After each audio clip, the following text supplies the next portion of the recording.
Thanks for inviting me. These are so unusual times for all of us.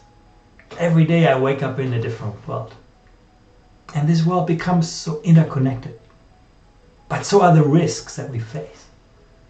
The COVID pandemic doesn't stop at national borders, and it affects people regardless of nationality, education, or income. But that's not true for its consequences, which are likely to hit the most vulnerable hardest. And education is no exception. Those from privileged backgrounds are going to always find their way around closed school doors to alternative learning opportunities. They're well supported by their parents, eager to learn.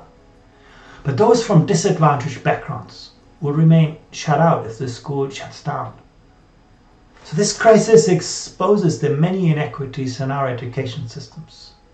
From the broadband and computers needed for online education, through the supportive environments that help focus on learning, up to our failure to attract talented teachers to the most challenging classrooms. But as the crisis amplifies those inequities, this moment also holds the possibility that we won't return to the status quo when things get back to normal. We have agency, and it's the nature of our collective and systemic responses to the disruptions that will determine how we are going to be affected by them. Each of us can make such a huge difference.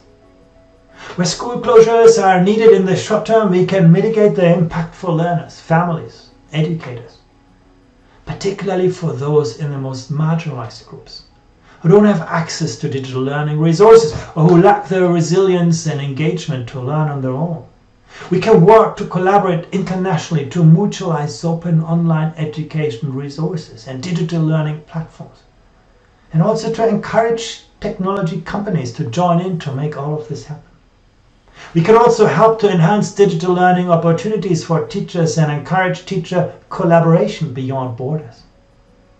And we can use the momentum to reshape curricula and learning environments to the needs of the 21st century. And I know, Ashmeet, this is exactly what you are working on.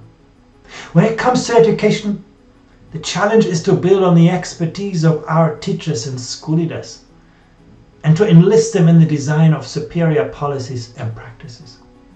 We won't get there just by letting 1,000 flowers bloom.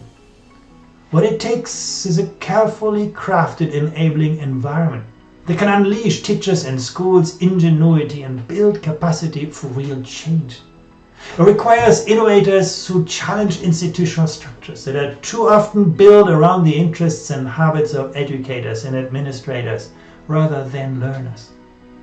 Innovators who are sincere about social change, imaginative in policy making, and capable of using the trust they earn to deliver effective reforms.